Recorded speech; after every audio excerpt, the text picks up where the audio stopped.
Assalamualaikum warahmatullahi wabarakatuh. Baik Bapak-bapak, Ibu-ibu, hari ini kita akan memaparkan tentang budaya positif, yaitu disiplin positif dan nilai-nilai kebajikan.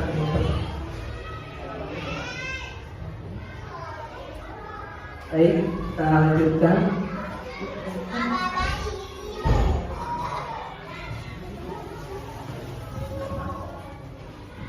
Ini ada, silakan kalian lihat ya. Ada coba buka. Ada Anda dengan teman Anda masing-masing berpasangan ya. Tugasnya yaitu yang satu mengepal ya, kemudian temannya yang satu mengintimidasi atau mencoba dengan segala cara untuk membuka temannya yang mengepal itu supaya membuka tangannya ya. Dan nanti kemudian bergantian untuk memperagakan dengan temannya lagi ya. Coba silakan dengan temannya ya. Yang satu mengepal ya. Kemudian temannya yang satu mencoba untuk membuka tangan temannya agar membukakan tangannya lagi. Apakah yang terjadi kemudian? Coba silakan. Kemudian gantian ya. Yang satunya lagi mengepal. Nah kemudian ya, apa yang terjadi? Nah, jadi di situ kalau misalkan ada yang mengepal ya, kemudian dia mengepal itu ada sesuatu di dalamnya ya, kira-kira sesuatu yang berharga. Nah, kira-kira dibuka tidak gitu ya. Kemudian temannya yang satu lagi berusaha ingin membuka dengan temannya supaya dia membuka kekepalan tangannya. Nah, itu apa yang terjadi? Yaitu apakah Anda atau teman yang B membuka kepalan tangannya? Kenapa? Alasannya apa? Terus kenapa yang satunya lagi kenapa tidak terbuka? Ya, nah gitu ya. Apakah terus apa alasannya juga kenapa tidak terbuka? Ya, ada yang terbuka kenapa? Nah, kemudian siapa yang memegang kendali di antara yang yang membuka dan juga yang mencoba untuk membuka? Nah, siapa yang bisa menjelaskan alasannya? Coba Pak. Kalau saya sama partner saya kita mencoba untuk memperagakan apa yang diperintahkan oleh Ibu, yaitu untuk membuka dan mencoba membuka kepalan tangan dari rekan saya ini. Ternyata beliau dengan begitu mudah sukarela membukakan saja. Ketika saya perintahkan buka, maka terbuka gitu ya. Iya, jadi tidak ada unsur paksaan atau apa-apa. Mungkin beliau ini sangat menyayangi saya akan menuruti apa yang saya perintahkan. Jadi nggak ada intimidasi, tidak ada paksaan, dengan senang hati.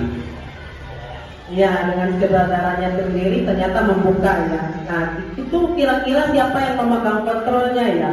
Di antara yang membuka dan yang mengepalkan tangannya.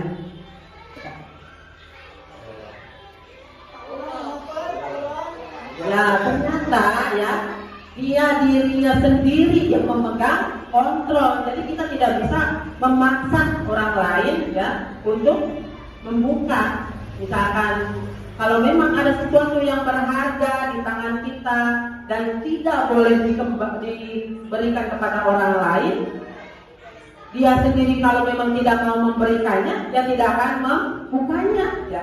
Sedangkan kalau misalkan dia dengan suka hati untuk membukanya, ya memang dia ternyata dia sendiri yang memegang kontrolnya. Ya. Nah, untuk selanjutnya, nah di sini ya psikiater dan pendidik Dr. William Glasser dalam kontrol teori yang kemudian berkembang dan dinamakan Choice Theory meluruskan beberapa miskonsepsi tentang makna kontrol. Nah, ini ilusi mengontrol guru ya, guru mengontrol murid. Ya.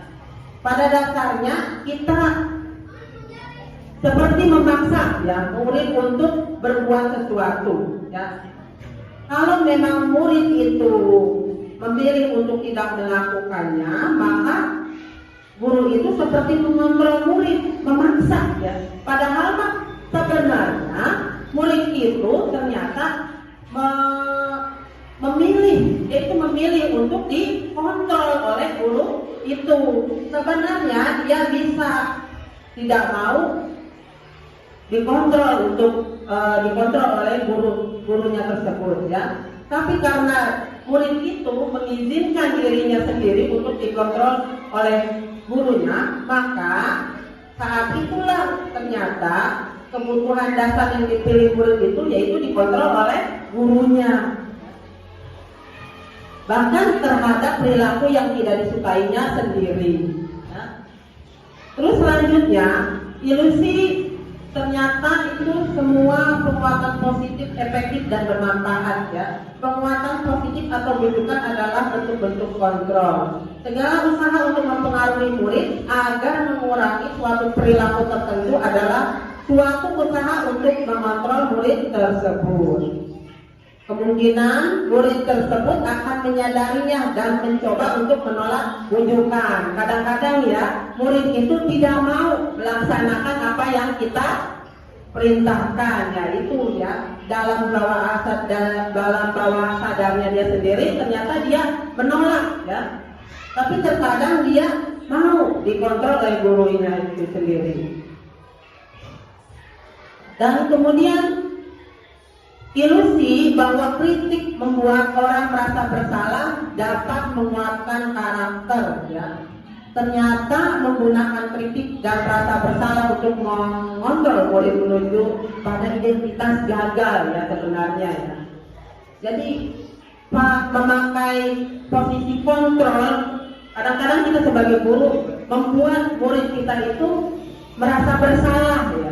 Dari apa yang kita usahakan, apa yang kita lakukan, itu ternyata membuat mereka itu merasa bersalah, itu ternyata menuju pada identitas gagal ya.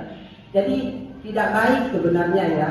Pada waktu itu seorang guru menggunakan secara halus ya, walaupun membuat murid itu merasa bersalah. Nah itu sebenarnya tidak diizinkan ya. Nah kemudian untuk selanjutnya ilusi bahwa orang dewasa memilih hak untuk memaksa. Nah di sini kita sebagai guru kadang-kadang memaksa murid-murid kita untuk melakukan apa yang kita perintahkan.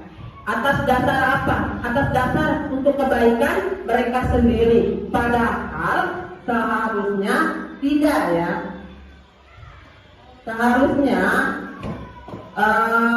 murid-murid kita itu diberi arahan untuk kenapa mereka harus melakukan itu ya. Jadi tidak akan ada unsur paksaan di situ nantinya. Terus selanjutnya, bagaimana seseorang bisa berubah dari paradigma stimulus respon kepada pendekatan teori kontrol ya. Stephen R. Covey mengatakan bahwa bila kita ingin membuat kemajuan perlahan, sedikit-sedikit ubahlah sikap atau perilaku Anda. Namun bila kita ingin memperbaiki cara-cara utama kita, maka kita perlu mengubah kerangka acuan kita. Ubahlah bagaimana Anda melihat dunia, bagaimana Anda berpikir tentang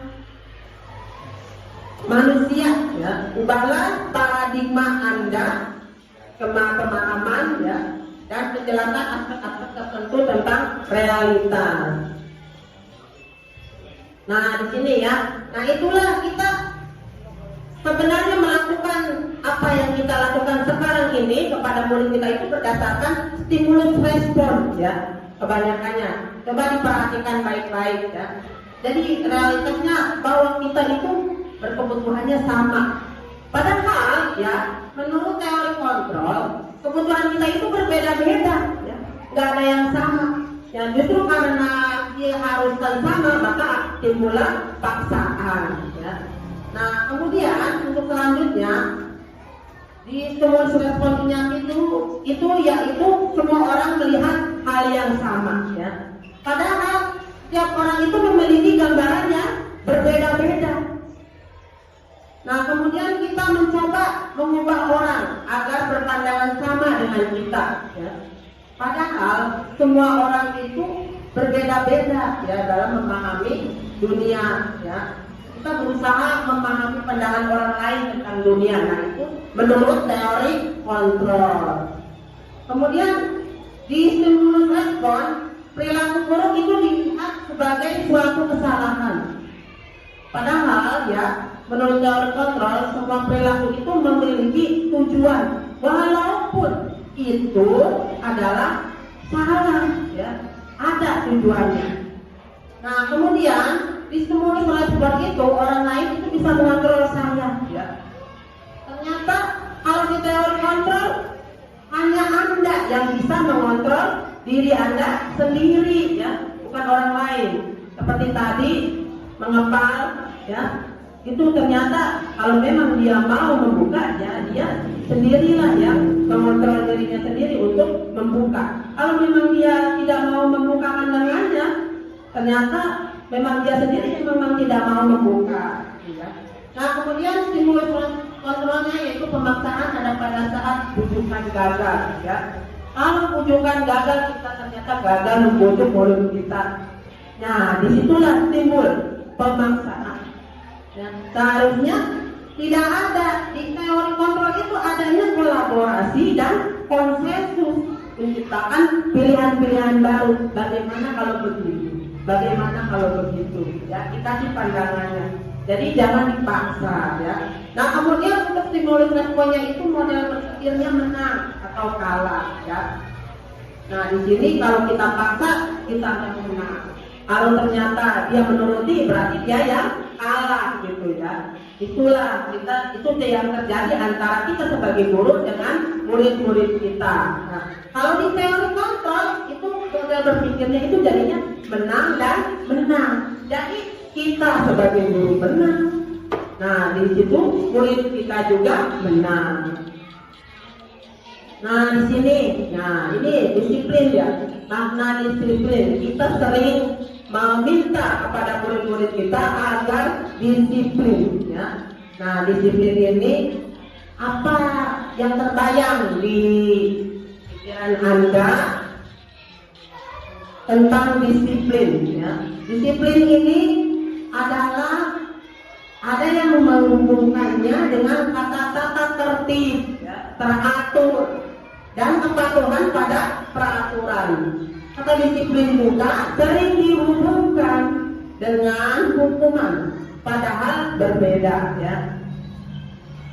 Karena belajar tentang disiplin positif tidak harus dengan memberi hukuman, tapi itu hanya alternatif kalau tidak bisa digunakan.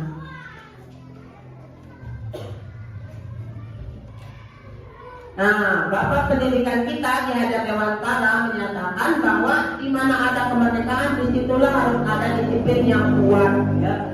Jadi disiplin itu memang penting, karena sesungguhnya disiplin itu, yaitu kita sendiri yang mewajibkan kita dengan sekeras-kerasnya, ya. Tetapi itu sama saja, sebab jika kita tidak dapat melakukan self disiplin, wajiblah penguasa lain mendisiplinkan kita dengan peraturan demikian itulah yang harus ada di dalam suasana yang merdeka. Kalau memang kita pengen merdeka, maka kita harus mendisiplinkan diri kita sendiri supaya kita berhasil gitu.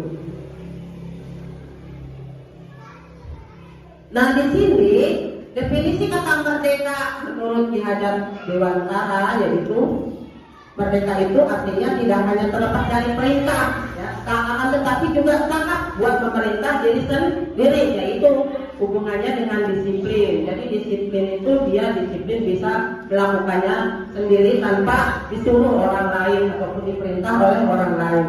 Nah, pemikiran Ki Hajar Dewantara ini sejalan dengan pandangan Diane Gossen dalam bukunya Restructuring School Discipline.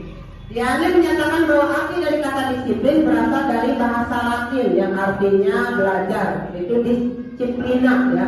Atau disiplin juga berasal dari kata akar kata yang sama dengan disiplin atau murid atau pengikut untuk menjadi seseorang. Kemudian murid, ya, atau pengikut seseorang harus paham betul alasan mengapa mereka mengikuti suatu aliran atau ajaran tertentu, sehingga motivasi yang terbangun adalah motivasi intrinsik, ya, bukan ekstrinsik. Kalau memang dia disiplin atas berdasarkan kesadarannya sendiri, maka yang dibuat adalah motivasi intrinsik, ya. Itu yang kekal, ya, yang ekstrinsik susah soalnya, ya. Nah, kemudian di sini nilai-nilai kebajikan universal, ya. Di pakar pendidikan mengartikan disiplin sebagai bentuk kontrol diri, yaitu belajar untuk kontrol diri agar dapat mencapai suatu tujuan mulia. Tujuan mulia di sini mengacu pada nilai-nilai atau prinsip-prinsip mulia yang dianut seseorang. Kita namakan nilai-nilai tersebut sebagai nilai-nilai kebajikan yang universal. Nah, di sini yaitu kita hubungkan dengan profil pelajar Pancasila, ya. Yang pertama, beriman bertakwa kepada Tuhan Yang Maha Esa dan beralam mulia, mandiri, bernalar kritis, berkebinekaan global, bergotong royong dan kreatif. Selanjutnya, nilai-nilai kebajikannya itu sendiri, ya, yang ada di dalam tabel yaitu seperti peduli, rajin, integritas, rasa hormat. Nah, ini yang nanti kita pakai untuk membuat kesepakatan kelas atau keyakinan kelas, ya. Di sini nanti semua guru untuk menyepakati apa nilai-nilai kebajikan yang ada, ya. Soalnya yang ada di kesepakatan kelas atau keyakinan kelas itu adanya adalah nilai-nilai atau kalimat-kalimat yang positif nantinya. Ini refleksinya, ya. Sebagai seorang pendidik, saat Anda perlu hadir di suatu pelatihan, motivasi apakah yang mendasari tindakan Anda? Apakah Anda hadir karena tidak ingin ditegur oleh panitia, ya? Apakah ingin dilihat atau dipuji oleh lingkungan Anda, atau apakah ingin mendapatkan penghargaan? Nah, di sini, ya. Ya, jadi kalau memang ingin menjadi pembelajar sepanjang hayat, nah maka harus menjadi orang yang berusaha dan bertanggung jawab serta menghargai diri Anda sendiri, ya, sebagai teladan bagi murid-murid Anda, guru-guru Anda serta lingkungan Anda. Karena Anda percaya tindakan Anda sebagai pemimpin pembelajaran akan jadi panutan oleh lingkungan Anda, ya. Jadi menghargai nilai-nilai kebajikan diri sendiri. Nah, menurut Anda, jadi manakah motivasi yang paling kuat mendasari tindakan Anda? Atau adakah suatu proses perubahan motivasi antara dua motivasi? Nah, terima kasih, salam dan bahagia. Ini adalah yang pertama, ya, materi yang pertama. Untuk selanjutnya, untuk materi yang kedua, yaitu teori, motivasi, hukuman, penghargaan, dan restitusi.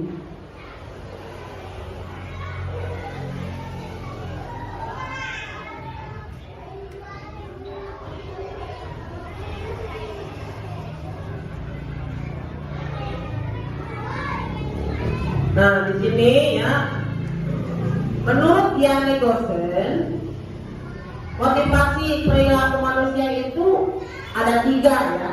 Yang pertama untuk menghindari ketidaknyamanan atau hukuman, supaya dihukum, ya, supaya jangan dihukum dan tidak nyaman atau tidak enak, ya, tidak enak hati atau jadi merasa bersalah, ya. Nah, untuk keduanya yaitu untuk mendapatkan imbalan atau penghargaan dari orang lain. Nah, untuk yang ketiganya yaitu untuk menjadi orang yang mereka inginkan dan menghargai diri sendiri dengan nilai-nilai yang mereka percaya. Nah, menurut Anda menjadi yang posisi yang keberapakah ya? Apakah yang pertama, apakah yang kedua, atau yang ketiga? Dari perilaku yang mendasari Anda. Iya, kadang-kadang itu kalau untuk guru mungkin tidak ya. Untuk murid kira-kira ya. Iya, untuk murid-murid nomor 1 ya, sebab karena tidak mau dihukum ya.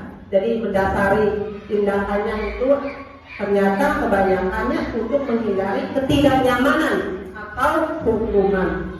Nah, kita sebagai guru, apa yang mendasari motivasi kita?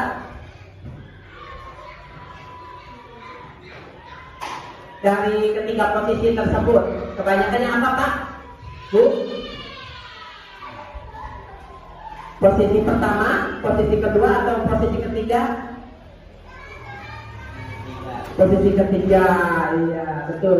Ya, jadi untuk menjadi orang yang mereka inginkan dan menghargai diri sendiri dengan nilai-nilai yang mereka percaya ya. Nah, untuk selanjutnya ini ada cerita ya tentang hukuman dan penghargaan.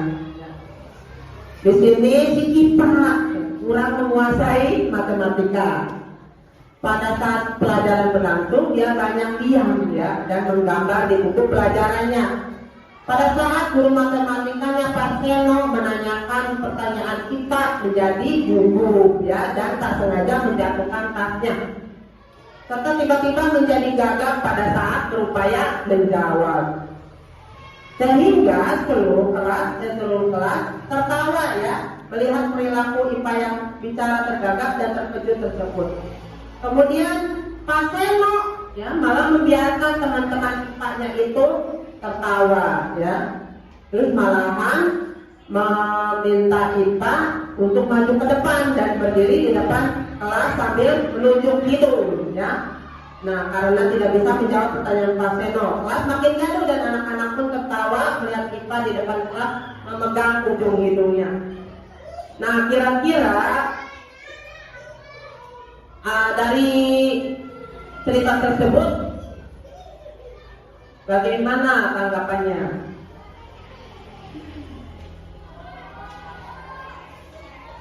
Apakah setuju Ibu dengan tindakannya Pak Seno?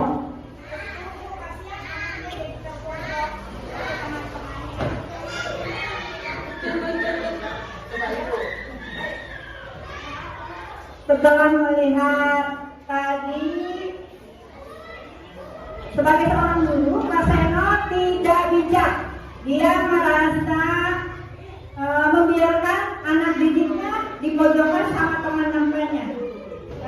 Itu sebuah tindakan yang kurang bijak sebagai seorang guru. Harusnya Pak Seno itu melerai teman-temannya, tidak memberikan tindakan yang jelek terhadap anak yang salah. Seharusnya Pak Seno memberitahu teman-temannya yang lain untuk supaya temannya tidak diolok-olok, malah tidak dipojokkan. Mungkin cuma itu bersama saya. Terima kasih Ibu Sri. Ya betul apa pendapat Ibu ya, bahwa apa yang dilakukan oleh teman-temannya Pak Seno, teman-temannya IPA dan juga Pak Seno itu sendiri adalah tindakannya salah ya, karena membiarkan anak-anak ataupun teman-temannya IPA itu mentertawakannya ya. Nah, kemudian untuk nomor 2-nya bagaimana ya? Menurut Anda tindakan Pak Seno terhadap IPA adalah sebuah hukuman atau konsekuensi? Hukuman ya. Mengapa disebut hukuman?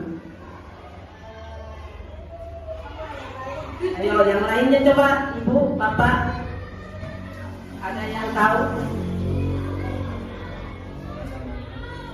Dalam hal ini untuk mendisiplinkan itu kan ada Reward adalah punishment ya. Mungkin yang dilakukan oleh Pak Seno di sini adalah punishment terhadap IPA karena dianggap IPA tidak disiplin, tidak mengikuti prosedur pembelajaran yang dilakukan oleh Pak Seno. Itu menurut Pak Seno. Walaupun dalam hal ini Pak Seno tidak mendalami betul apa akar permasalahannya sehingga si IPA ini tidak konsentrasi terhadap pelajaran Pak Seno. Mungkin seperti itu. Ya, terima kasih Pak Jumel terhadap tanggapannya ya. Di sini memang ya, di situ memang mengindikasikan ternyata bahwa tindakan Pak Seno ini adalah sebuah hukuman karena apa yang dilakukan oleh IPA itu. Ya. Nah, kemudian, di sini nanti ada teori tentang hukuman, konsekuensi, dan restitusi. Nah, tindakan terhadap suatu pelanggaran pada umumnya berbentuk hukuman atau konsekuensi. Nah, di sini ada juga restitusi, ya, yaitu proses menciptakan kondisi bagi murid untuk memperbaiki kesalahan mereka sehingga mereka bisa kembali pada kelompok mereka dengan karakter yang lebih kuat. Ya. Nah, restitusi juga merupakan proses kolaboratif yang mengajarkan murid untuk mencari solusi untuk masalah mereka dan membantu murid berpikir tentang orang seperti apa yang mereka inginkan dan bagaimana mereka harus memperlakukan orang lain. Nah, di sini kalau begitu apa perbedaan antara hukuman, konsekuensi, dan restitusi ya? Untuk hukuman dan konsekuensi biasanya diindikasikannya sama ya, padahal ternyata berbeda. Ya. Untuk hukuman itu apa yang menjadikan seseorang itu menjadi identitasnya gagal ya. Nah itu, ini adalah tabel identitas gagal dan identitas sukses. Nah kalau kita memberikan hukuman kepada murid, inilah yang terjadi ya. Apa? Ternyata hukuman itu menyakitkan bagi murid kita ya. Karena mereka itu tidak nyaman dalam jangka panjang ataupun jangka pendek ya. Nah kemudian tapi memang korbannya itu mendapatkan keadilan ya. Sebab yang melakukan atau pelakunya itu mendapatkan hukuman. Nah kemudian tapi yang mendapatkan hukumannya itu akan merasa sakit hati dan timbulnya dendam. Nah itu ya. Nah kemudian kalau kita lihat di sini di identitas sukses, ternyata konsekuensi dan restitusi itu menjadikan seseorang atau murid kita itu menjadi sukses ya. Karena memang kalau konsekuensi itu misalkan dia harus datang tepat waktu. Kalau tidak datang tepat waktu, maka konsekuensinya harus mendapatkan memutar lapangan 2 kali misal gitu ya, itu konsekuensi ya.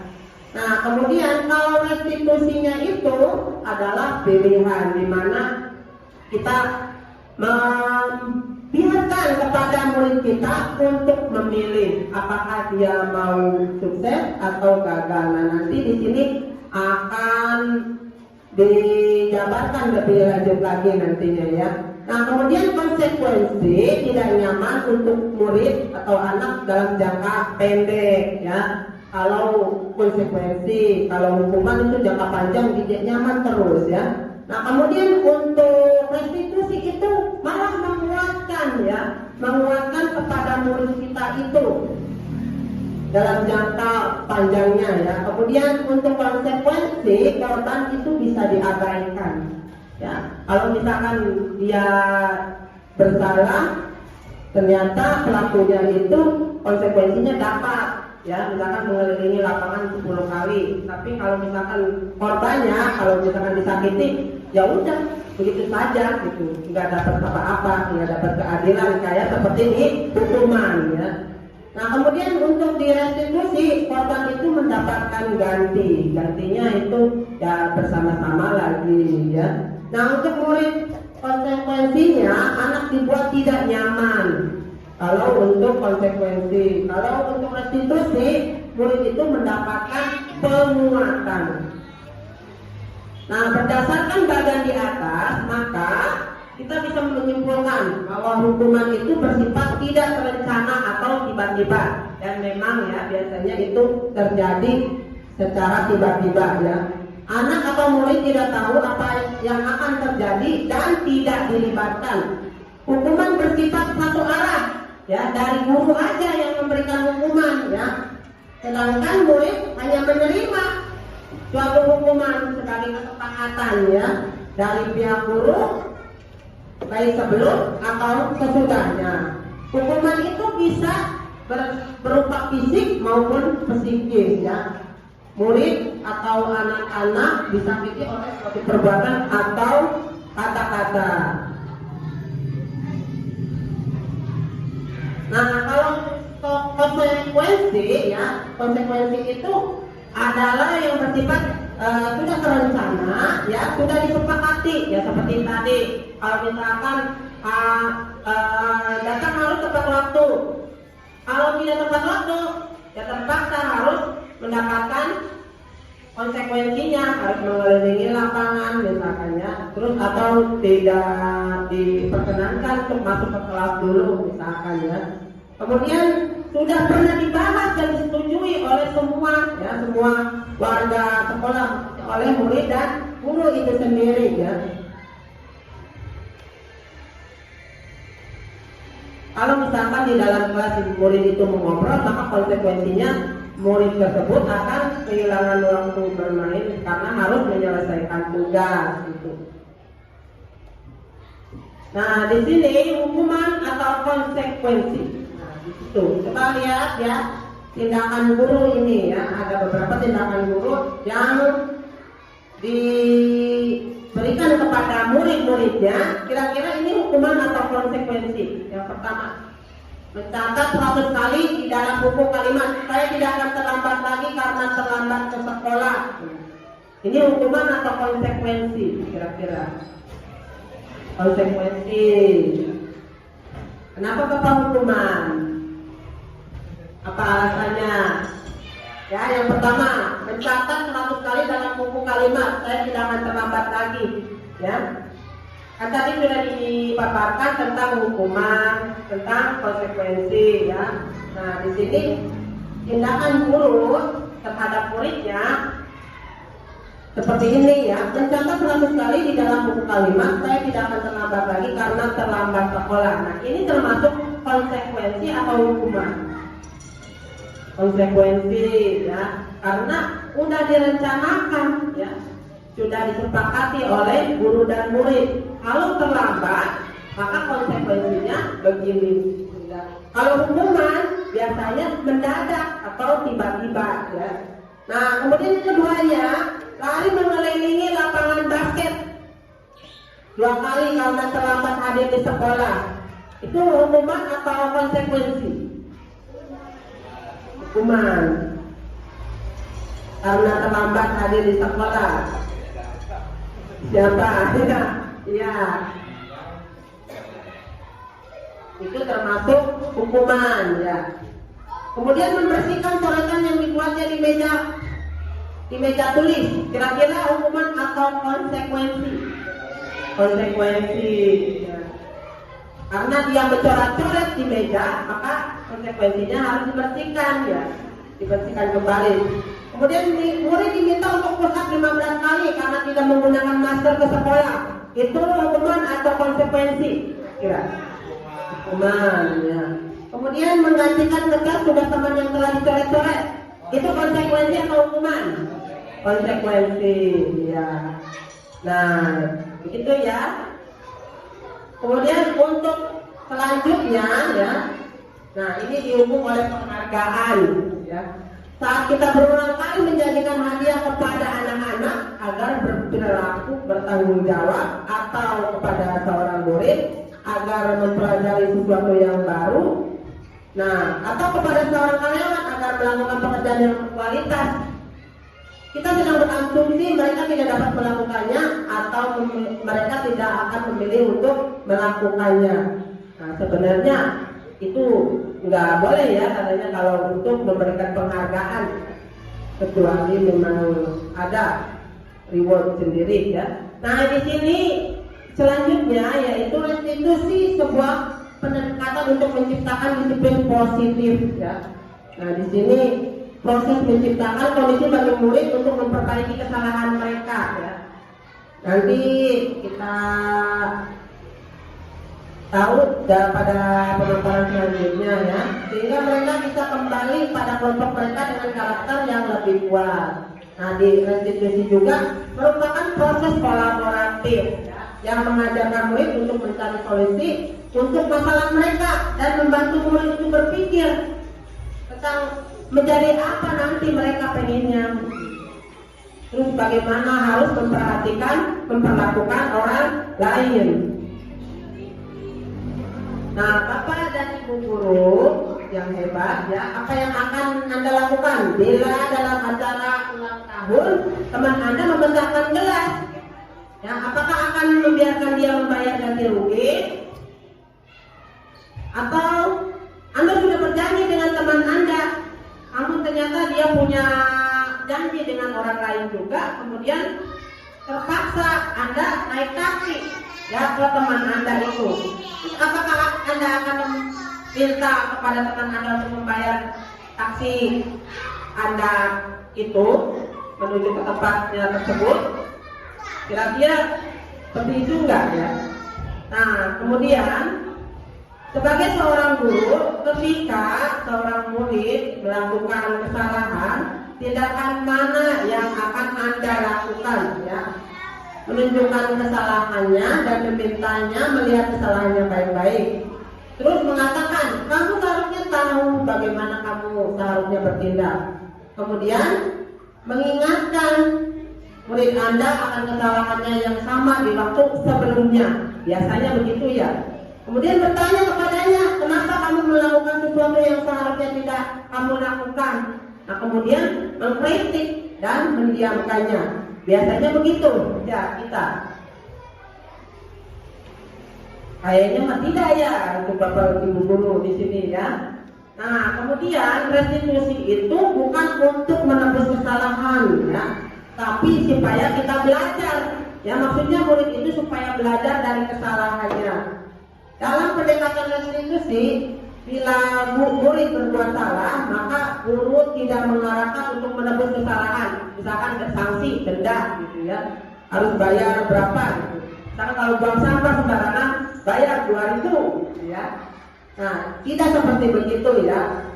Tapi harus memperbaiki kerugian yang timbul, tapi juga dia itu belajar ya, kenapa dia seperti itu.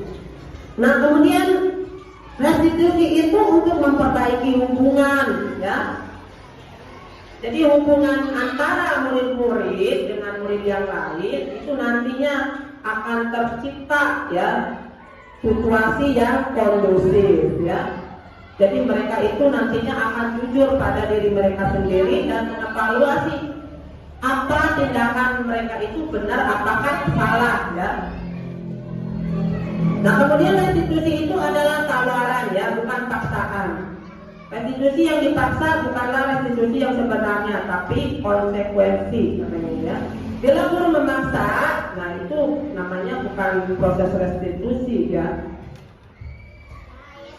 Nah kemudian restitusi itu menuntun untuk melihat ke dalam diri murid itu sendiri ya.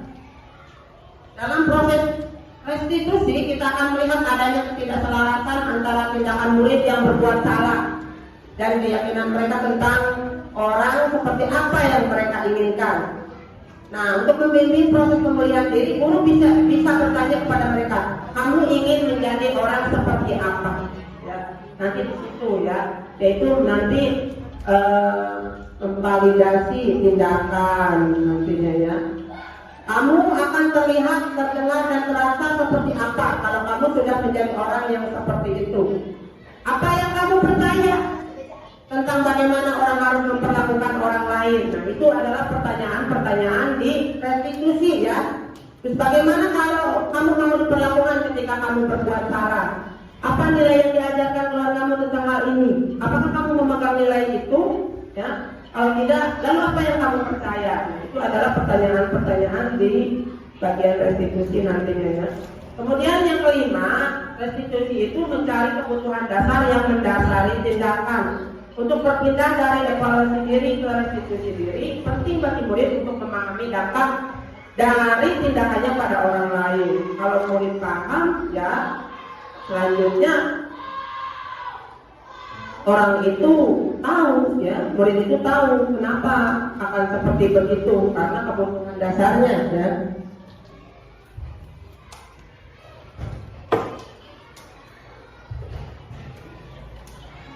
Untuk selanjutnya, restitusi diri adalah cara yang paling baik. Ya, dalam restitusi diri, murid belajar untuk mengubah kebiasaan dan kecenderungan untuk mengomentari orang lain menjadi mengomentari diri sendiri. Ya.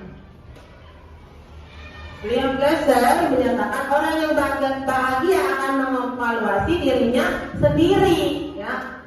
Sedangkan orang yang tidak bahagia akan mengevaluasi orang lain. Udah ketahuan berarti apa ya? Kalau misalkan orang yang rewel itu berarti tidak bahagia ya. Maksudnya itu mengevaluasi orang lain terus ya, tidak mengevaluasi diri sendiri.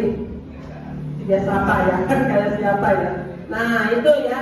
Nah kemudian ini ada 3 tahap evaluasi diri ya. Saya tidak suka cara saya berbicara padamu ya.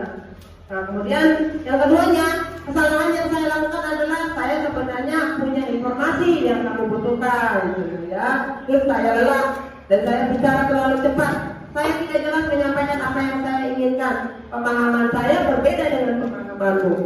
Kemudian yang ketiga, besok lagi saya akan menyampaikan informasi yang saya punya dan kamu butuhkan. Saya akan bicara lebih lambat. Saya akan bicara lebih jelas tentang keinginan saya, menyampaikan pemahaman saya padamu. Nah itu cara 3 tahap evaluasi diri ya. Selanjutnya ini refleksi ya. Ketika anak berbuat salah, ternyata kita tidak bisa memotivasi anak itu untuk menjadi baik ya. Kita hanya bisa menciptakan kondisi agar mereka bisa melihat ke dalam diri mereka sendiri ya. Kita seharusnya mengajari mereka untuk menyelesaikan masalah ya, dan berusaha mengembalikan mereka ke kelompok mereka dengan karakter yang lebih kuat ya. Selanjutnya yaitu materi yang ketiga.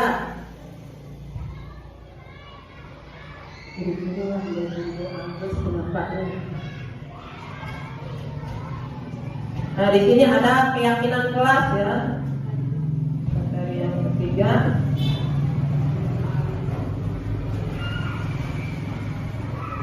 Mengapa kita perlu keyakinan kelas?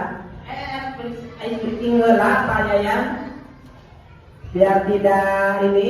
Siapa yang punya ice breaking? Coba Pak Haji Umar.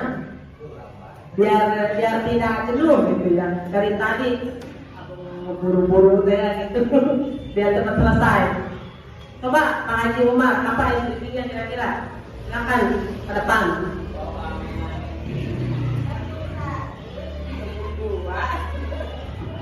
Baiklah ibu-ibu semuanya, semangat ya. Ini materinya bagus banget lah ya. Kalau misalkan ini mah ini isinya daging semua. Nah, biar tambah semangat, ada ice breaking ya. Sama kayak ibu tadi namanya tepuk 1 ya ibu ya. Ada apa? Tepuk 1, yes. Ya ibu jawabnya.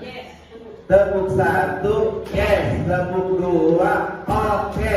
Tepuk 3, semangat. Tepuk 4, konsentrasi. Tepuk 5, siap belajar. Bisa? 1 yes, 2 oke, 3 semangat, 4 konsentrasi, 5 siap belajar. Semangat ya.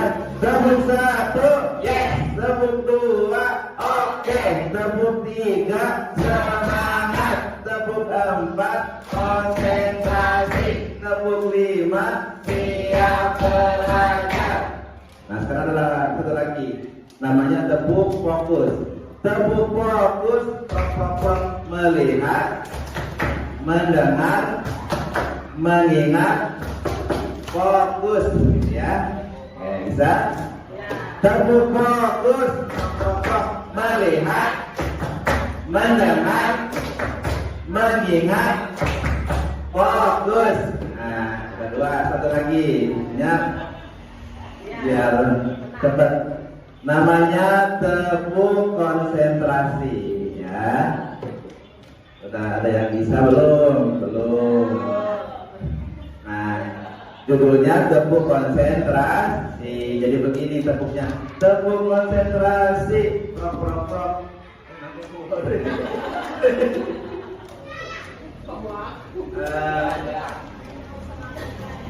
Tepuk konsentrasi. Aku ya ingin tahu. Guruku berbicara, aku yang mendengarkan. Siap? Oke, ya. Oke. Atau lebih ayo. Tepuk konsentrasi. Aku konsentrasi karena aku ingin tahu. Guruku berbicara, aku yang mendengarkan. Siap? Nah, bisa? Oke, mulai dari awal, dari tepuk 1. Tepuk 1, yes. Tepuk 2, oke. Tepuk 3, semangat. Tepuk 4, konsentrasi. Tepuk 5, siap belajar. Tepuk fokus, melihat, mendengar, mengingat, fokus. Tepuk konsentrasi. Aku konsentrasi karena aku ingin tahu. Guruku berbicara, aku yang mendengarkan. Siap? Nah, bisa tertipu. Catatnya di bawah ini. Atur nuhun, terima kasih. Ya, terima kasih Pak Edi explaining-nya ya. Dan ternyata banyak sekali ya tepuk-tepuk ya, yang ternyata kalau tidak dicatat ataupun tidak didokumentasikan lupa ya, apalagi mengingat faktor ya, faktor di sini ya, tapi banyak di YouTube ya. Kalau mau melihat, mengingat dan mendengarkan ya. Nah, kemudian kita lanjutkan ya di sini keyakinan ya, keyakinan kelas materi selanjutnya ya.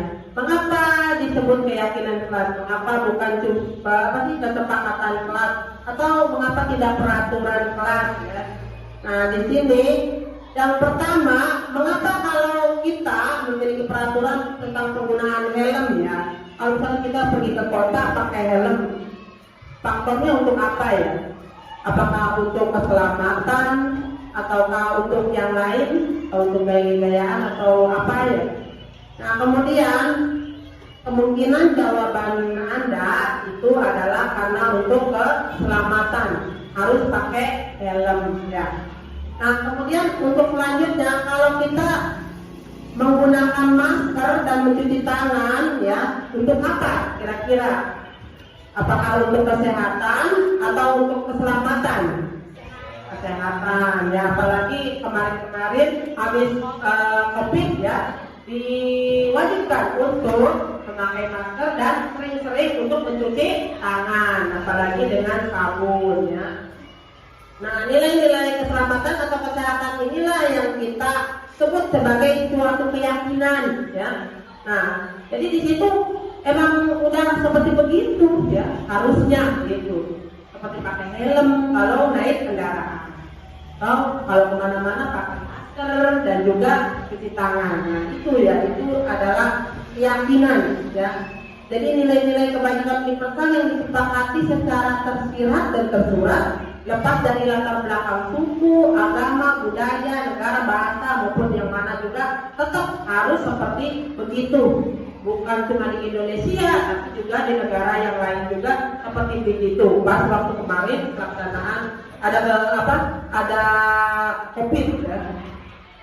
Nah, untuk selanjutnya di sini ada peraturan seperti ya kalau misalkan kembalikan barang ke tempatnya. Kalau misalkan kita mengambil barang tadinya di situ, kemudian diletakkan di tempat yang lain, bagaimana? Lingkungan nyari-nyari ya. Iya, soalnya bukan di situ. Nah, makanya peraturan kembalikan barang ke tempatnya itu memang seharusnya di situ ya, itu menjadi nilai kebajikan. Nah, apa nilai kebajikan yang ditujunya itu ya? Nanti dilihat pas yang tadi, yang materi pertama ada yang banyak itu yang di dalam tabel ya. Nah, kemudian dilarang mengganggu orang lain. Nah, nilai kebajikan apa yang ditujunya ya? Nah, nanti nilai-nilai kebajikannya itu nanti yang akan menjadi keyakinan kelas ya, di semua kelas di suatu sekolah. Nah, kemudian hadir di sekolah 15 menit sebelum pembelajaran dimulai. Nah, itu juga akan menjadi nilai kebajikan ya, yang akan menjadi keyakinan kelas. Nah, kemudian dilarang melakukan kekerasan. Nah, di suatu kelas ya dilarang melakukan kekerasan. Nanti kalau misalkan melakukan kekerasan itu murid itu karena apa biasanya ya? Kemudian dia atas tindakan apa? Nah, nantinya seharusnya bagaimana? Nah, nanti ada pemaparannya sendiri di segitiga restitusi ya. Kemudian dilarang menggunakan narkoba ya, terus bergantian atau menunggu giliran. Dilarang merokok, gunakan masker, berjalan di kelas dan koridor. Nah, itu ada nilai-nilai kebajikannya tersendiri ya. Nah, kemudian ini contoh keyakinan kelas 1 nih ya. Nah, ini bisa buat kelas 1 ya. Saat setiap anggota kelas perlu belajar. Nah, itu keyakinannya ya. Kemudian setiap anggota kelas perlu senang ya. Mana ada yang nggak senang gitu ya, harus senang. Makanya kalau tidak senang nggak yakin ya. Kemudian setiap anggota kelas perlu melakukan tugas ya. Nah, itu adalah keyakinan kelasnya. Kemudian setiap anggota kelas perlu saling menghargai. Setiap anggota kelas perlu merasa aman. Nah, di situ ya, itu bisa menjadi contoh keyakinan kelas. Sebab di sini yang keyakinan kelas itu semuanya nilai-nilainya positif ya, kata-katanya tidak ada yang negatif atau tidak boleh, jangan, enggak ya. Keyakinan kelas itu makanya kata-katanya atau kalimatnya harus positif ya. Nah, kemudian ini contoh keyakinan kelas 5 misalkan ya. Terus selalu bersikap positif ya. Terus senantiasa menjadi diri terbaik. Nah, itu keyakinannya ya. Terus percaya dan menghormati orang lain serta barang miliknya. Terus berkomitmen terhadap setiap tugas dan juga senantiasa membantu ya. Ya itu adalah contoh keyakinan kelas. Nanti bisa guru dan murid bersama-sama membuat keyakinan kelas sesuai dengan kondisi kelas guru dan murid itu masing-masing ya. Ya dikondisikanlah sesuai dengan kondisi kelasnya ya. Misalkan di kelas 2 seperti apa. Nah ya, inilah kemudian ini ya refleksinya. Beratlah kemerdekaan itu bukan hanya tidak terperintah saja ya, akan tetapi harus juga dapat menegakkan dirinya dan mengatur kehidupannya dengan tertib. Dalam hal ini termasuklah juga mengatur tertibnya perhubungan dengan kemerdekaan orang lain. Ini adalah kutipan dari Ki Hajar Dewantara. Nah, selanjutnya kita lanjutkan dengan materi selanjutnya yaitu tentang kebutuhan dasar manusia ya.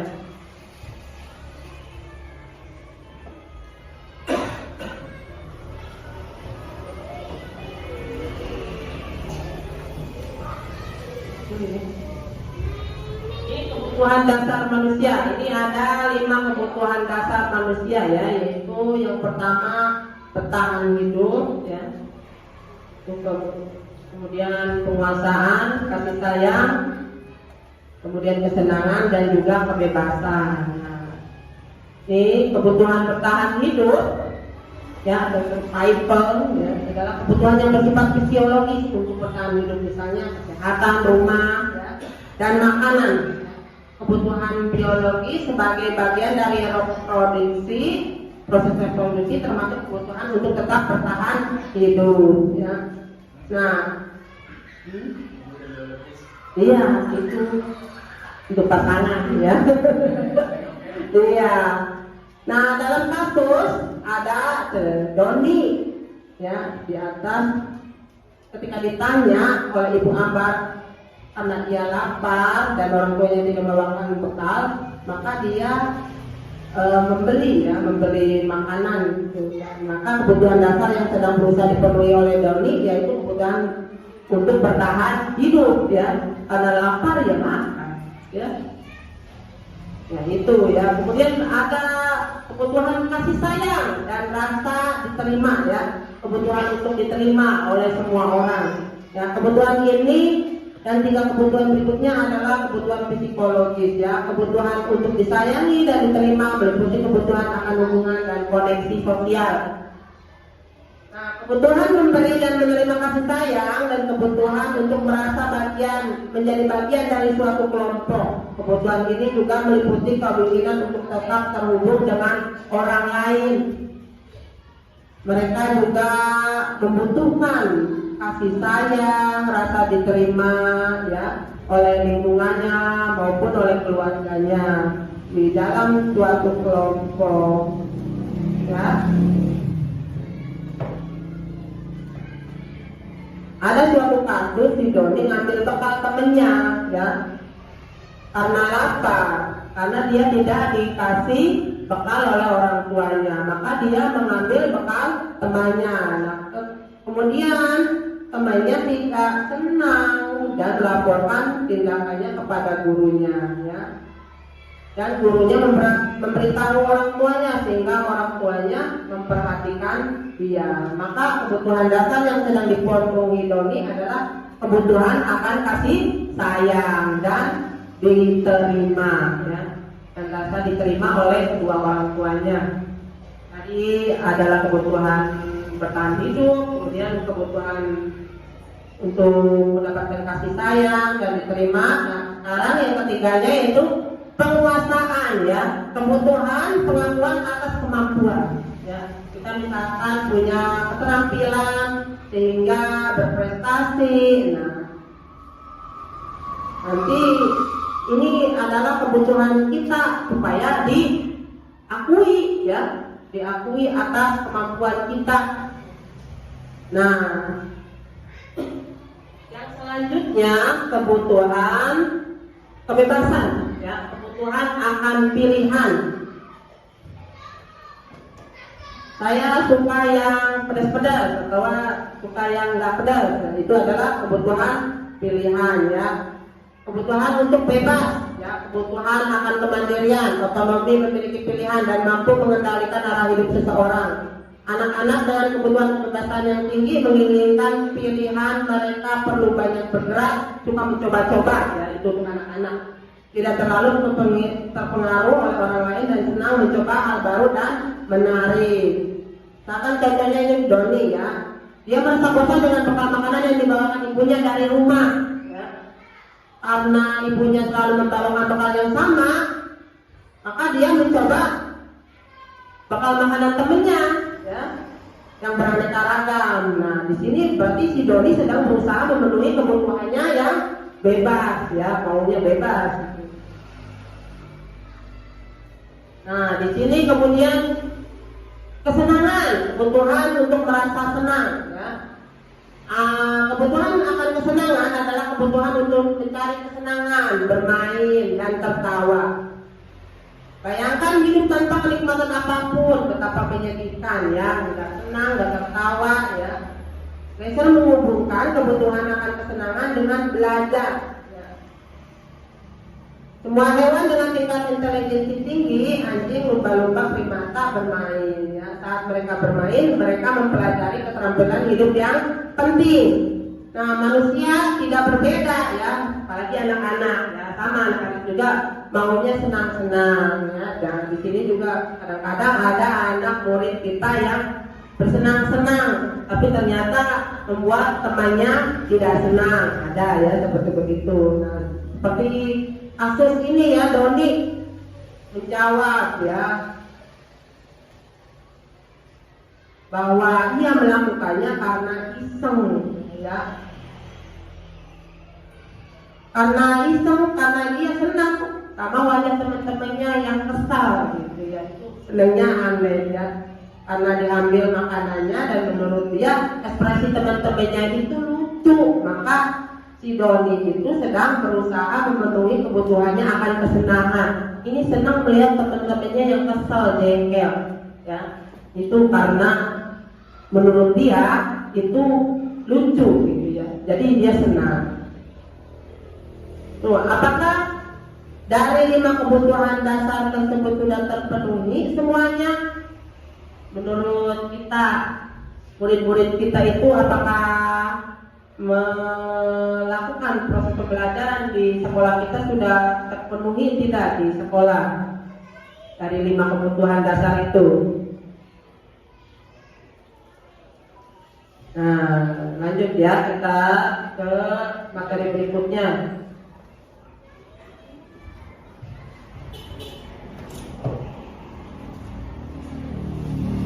Ini ada 5 posisi kontrol. Nah, di sini ada beberapa posisi kontrol.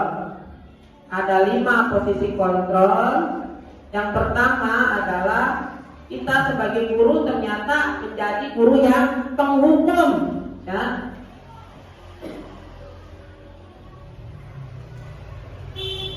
Nah, itu adalah seorang penghukum, ya. Seorang penghukum, kita sebagai guru penghukumnya itu ternyata bisa menggunakan hukuman fisik maupun verbal, ya. Orang-orang yang menjalankan posisi penghukum senantiasa mengatakan bahwa sekolah memerlukan sistem atau alat yang dapat lebih menekan murid-murid lebih dalam lagi, supaya murid disiplin, ya, atau supaya lebih giat belajar. Nah, guru-guru seringkali menerapkan diri sebagai posisi penghukum, ya, dengan pernyataan-pernyataannya, ya, seperti patuhi aturan saya atau awas. Terus kamu selalu saja salah. Ya. Pernah tidak kita berkata demikian kepada murid-murid kita? Kemudian pasti selalu yang terakhir selesai. Kebiasaan. Angger we manema pandeli gitu ya. Nah, di sini jadi guru yang menjadi penghukum ini senantiasa percaya bahwa cara dialah adalah cara pembelajaran yang berhasil, caranya dia sendiri, ya.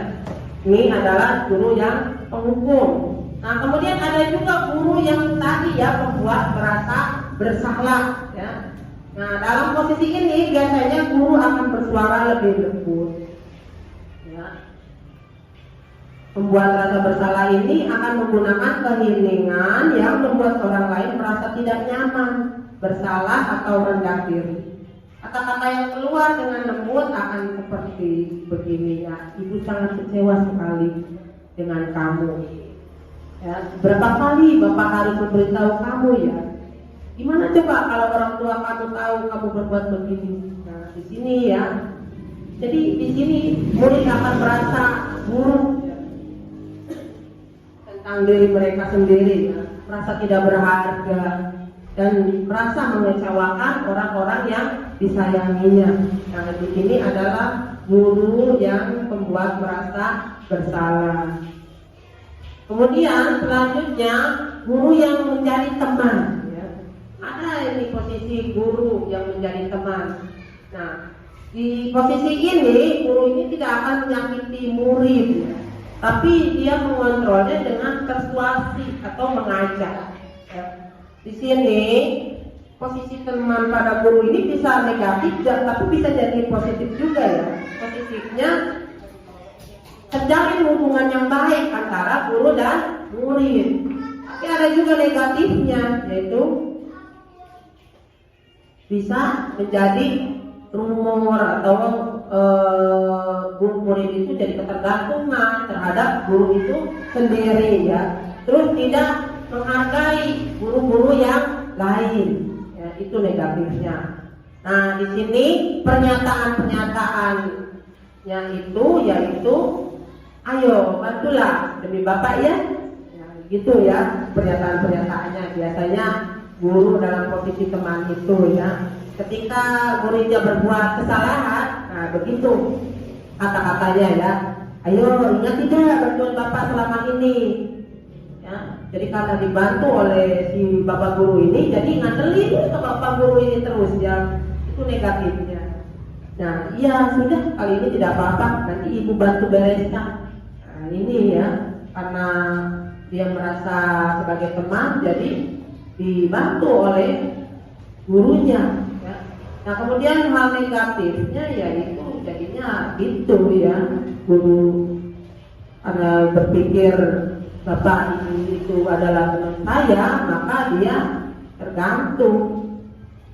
Kalau misalkan merasa dikecewakan dan tidak mau lagi, nantinya tidak mau lagi berusaha ya.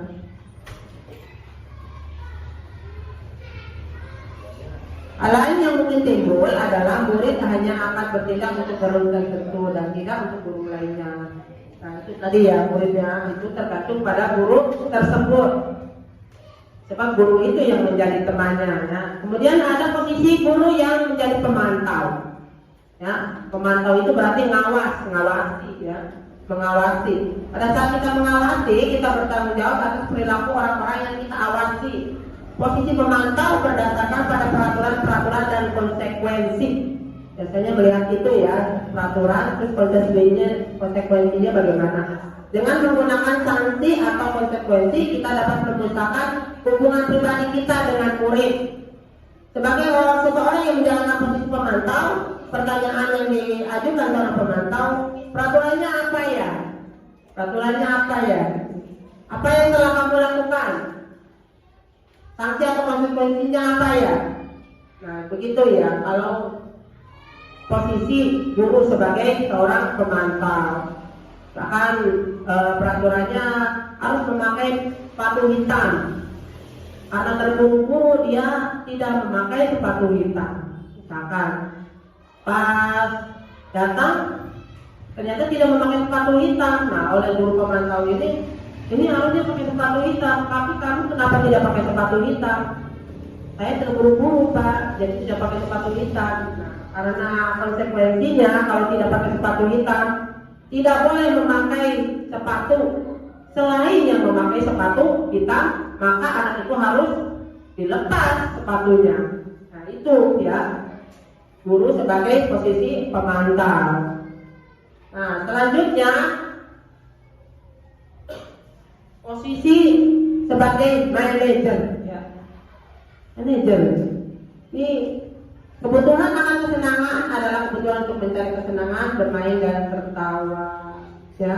Ini manajer ininya malah beda ya. Nah di sini manajer itu posisinya seseorang yang menjadikan dia mengelola ya, mengelola antara murid. Posisi manajer itu mengelola antara murid itu, misalkan dia kenapa, apa alasannya, misalkan kalau terlambat, kenapa kamu terlambat gitu. Alasannya karena apa? Terus kamu berarti nilai kebajikan apa yang kamu langgar?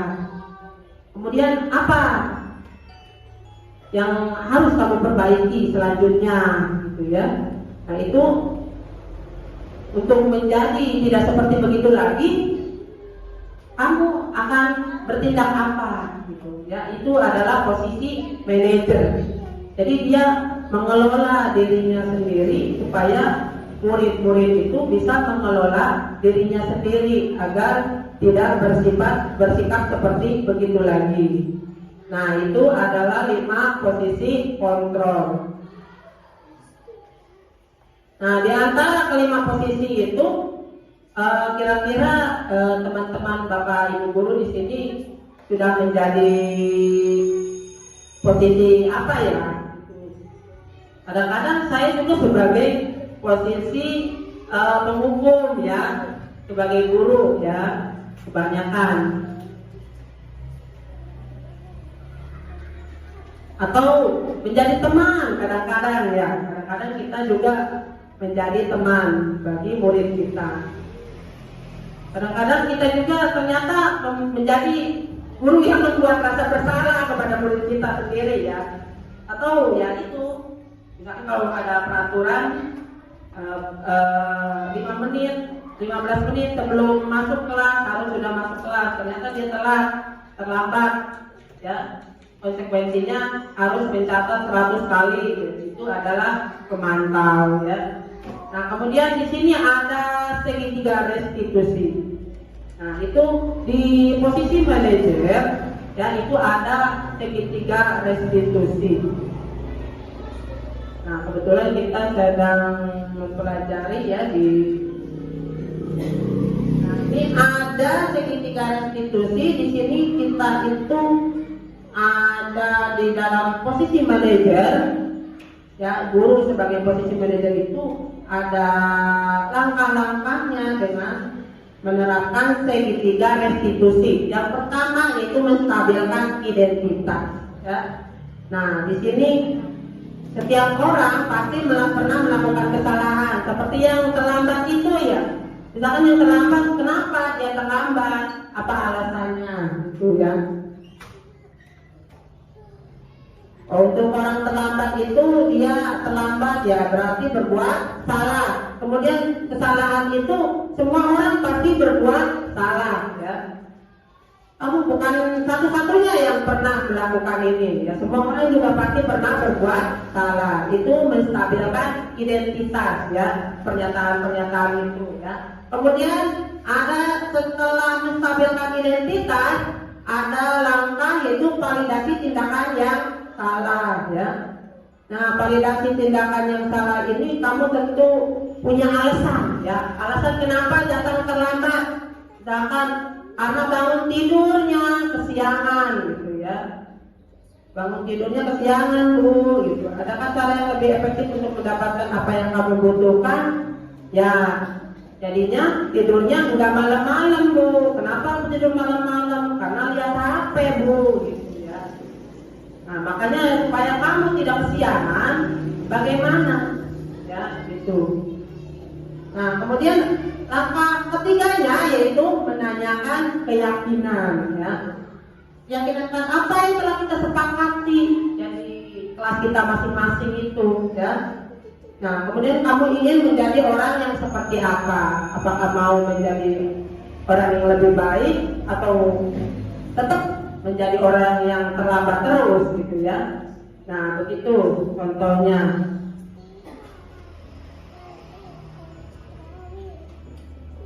Nah, ini adalah menstabilkan identitas itu tadi ya. Di dalam posisi manajer itu kita itu ada langkah-langkah segitiga restitusi ya. Di segitiga restitusi itu yang pertama langkah-langkahnya adalah menstabilkan identitas. Jadi di sini supaya mengubah identitas anak itu dari orang yang gagal supaya menjadi orang yang sukses ya. Karena melakukan kesalahan itu bagaimana ya?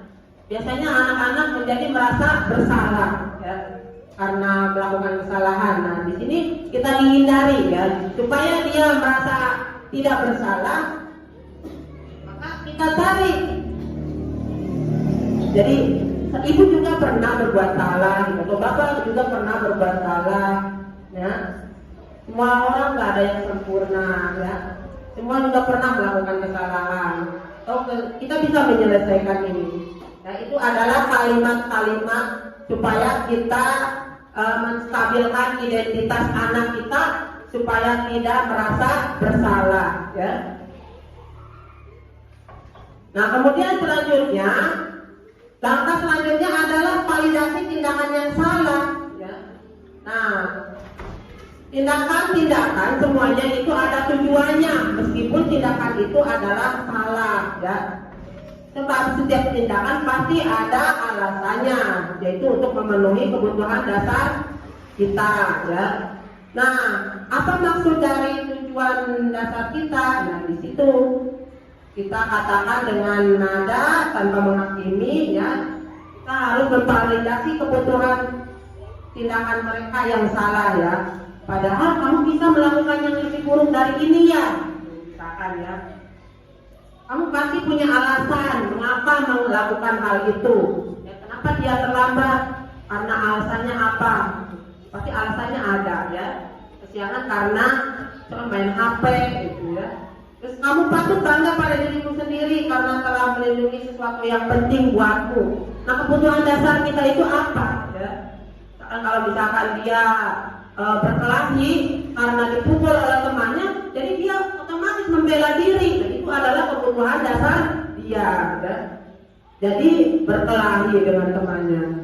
Nah, itu kemudian kamu boleh mempertahankan sikap itu, tetapi kamu harus menampakkan sikap yang baru. Nah, kamu memang boleh mempertahankan diri atau membela diri, ya. Tapi seharusnya kamu bisa lebih sabar, misalkan, ya, kata-katanya. Itu pakai sikap yang baru. Kemudian langkah ketiga yaitu menanyakan keyakinan. Nah, di sini bisa menjadi motivasi internal kepada murid kita, ya. Kenapa dia harus melakukan itu, ya? Nah, di sini kita menghubungkan keyakinan anak dengan keyakinan kelas atau di keluarga, misalkan, ya. Apa yang kita percaya sebagai keyakinan kelas kita atau keluarga kita. Terus apa nilai-nilai umum yang kita telah sepakati? Apa bayangan kita tentang kelas yang ideal? Atau kamu mau menjadi orang seperti apa? Itu, ya, menanyakan keyakinan, langkah-langkahnya.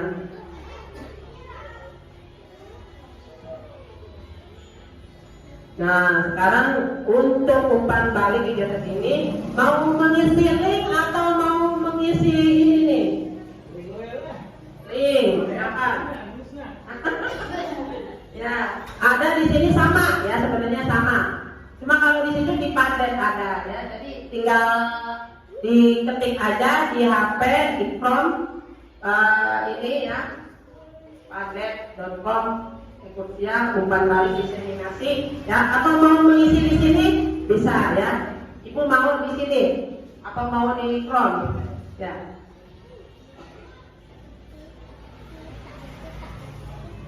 Iya. Gak apa-apa, di sini juga nanti di Chrome-nya bisa sama saya diisikan. Kalau misalkan langsung boleh, gak apa-apa. Nanti juga tersimpan.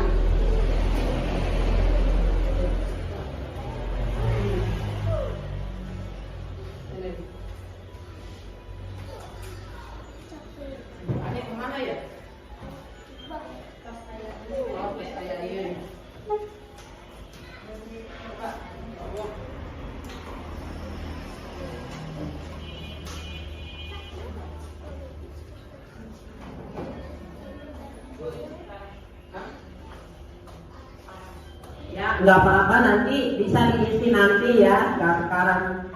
Nah, ini karena waktu sudah semakin siang, kita akhiri pemaparan kegiatan diseminasi budaya positif ini dengan membaca hamdalah bersama-sama. Alhamdulillahirabbil alamin.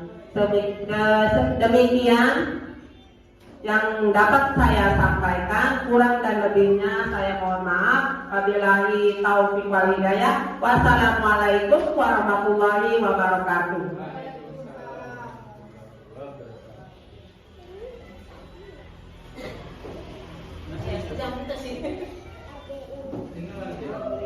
Tuh, Lina.